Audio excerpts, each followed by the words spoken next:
This is Case Study 3, Performance Management at Vitality Health Enterprises by Ethan Harrelson. I just want to preface the presentation with, just like the last case study, my group members were not responsive when preparing for this one, so I also did this presentation and paper by myself.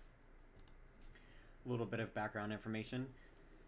Vitality Health Enterprises is a firm that manufactures health care and personal products. They established themselves in 1987, started off by importing products from Japan and selling them domestically. A few years later, they began manufacturing their own products in the late 80s, early 90s because of taxes on imports, making it too expensive to viably import and sell the Japanese products. So they began manufacturing them on their own, and just a couple of years later, saw tremendous growth, making over $3 million per year. In the mid 90s, began partnering with several pharmaceutical companies leading the industry. A little bit after that, they began global expansion, primarily into the Pacific Asian countries, like Japan, China, Taiwan, things like that.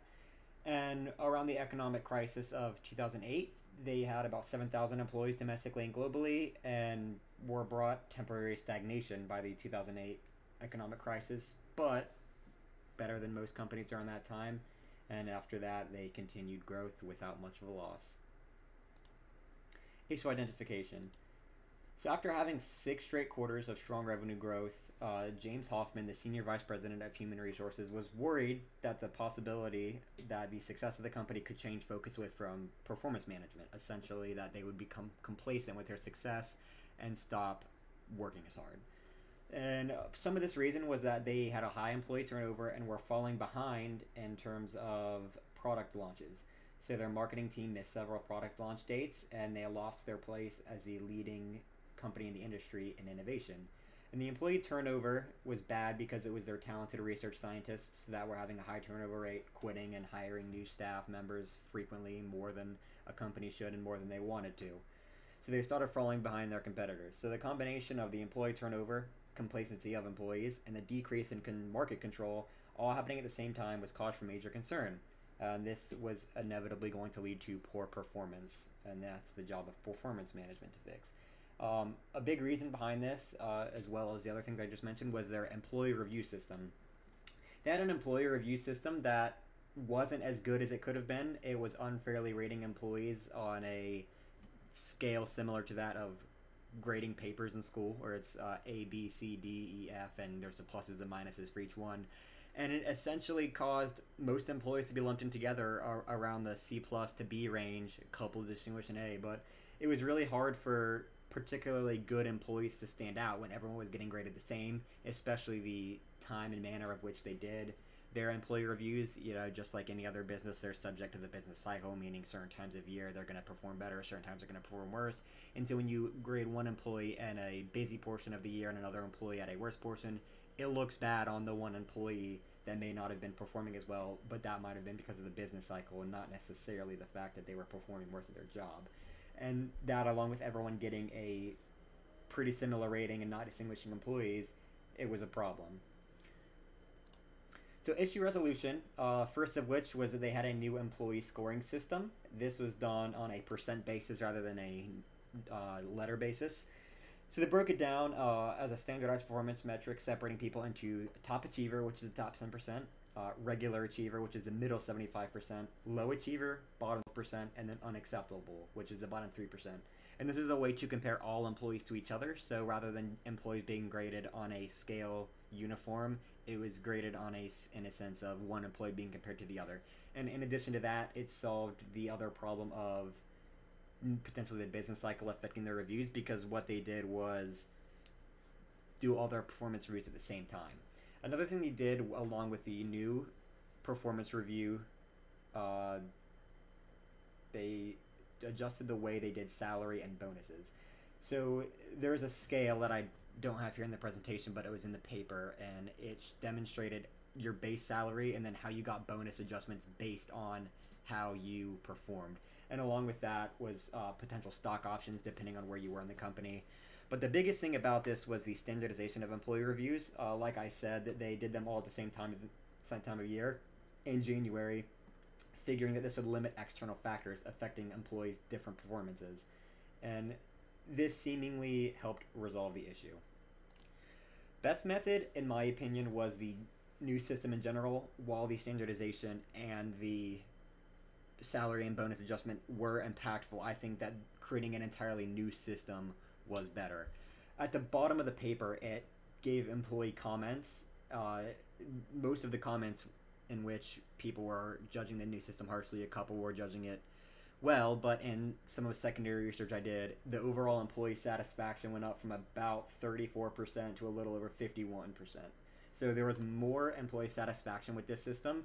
Like I said, it standardized it, so there was limiting external factors affecting the way employees were graded. So everyone was graded on a more fair scale. One of the issues that people did have with this, though, was that having a bottom 3% always led to someone being on the bottom. So even if everyone in the company was doing great, there was always someone on the bottom in the unacceptable category.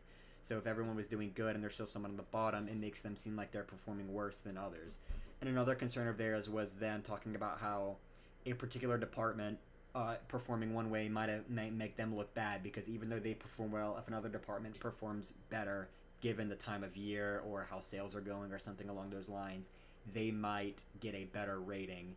And it kind of makes it look like a specific employee or sector of the company is performing worse, even if they're not. And so those were some of the employee grievances. But overall, the employees were more satisfied with this system. They liked it better than the simple letter grading system in which they were all kind of lumped together. Most of them got very similar ratings. None of them were distinguished. It was hard to give people raises, promotions, and bonuses based on that because of the fact that you weren't distinguished. But in this way, where you have a top 10%, a middle 75, and a bottom 15, and then a bottom 10, it was a lot better, because the top 10%, you know, are going to be the ones that deserve the bonuses. You should be looking towards them if you want promotion, if you're looking for salary raises, things like that. The middle of the pack, 75%, are employees that are performing well, but there is obviously room for some improvement, as there are with most people. And then the bottom, right under the achievers list, was for people who are not to the point of being fired, but they are at the point where they need to step it up, or that could come. And then the bottom 3% or people that would inevitably get fired. And one complaint about that was that one of their problems was employee turnover, and if you're effectively firing 3% of your staff every time you do employee reviews, that doesn't necessarily help. Although it seemed overall like it did, because the employee turnover that they were worried about wasn't the same employees that would be getting terminated for a performance issue. So in conclusion, what we learned from this is the importance of performance management. In a company like this, and many companies, if you see consistent growth and potentially get complacent because of that, you can start losing focus like this company did and stagnate your performance. You could have high employee turnover like this company did, miss product launches because you just get so comfortable in your position at the top. And if there's anything to know from being at the top, is that you can't stop working once you get there. You have to work twice as hard as you did when you were trying to get there to maintain, because everyone's coming after you when you're on top. So having the performance management being effective definitely helps this company, because if they hadn't, they would have kept sliding down. Instead of having this performance management change up, that fixed it. And the effectiveness of Vitaly Health Enterprises was the increased performance management, increased employee satisfaction and efficiency. So it was very effective the way that they changed things. And obviously this could not have been done without an effective performance management team. And the emphasis is on what good performance management leads to. Like I just said, increase employee satisfaction, increase efficiency in net. Like I said, there were some complaints, but overall, the employees were satisfied. The central message is to just understand the importance of performance management and put a strong emphasis on it. Just like any sector of a company, you know, everything's important. Accounting, marketing, sales team, R&D, everything is important, but performance management isn't one of the big few that gets named specifically when you're going for like a business major. You can do management, marketing, finance, etc. And those are the kind of things that most people look at, but when you get down to specifics like performance management, that's a specific subcategory of another thing. And some companies may not look as far into that, especially if they are performing well.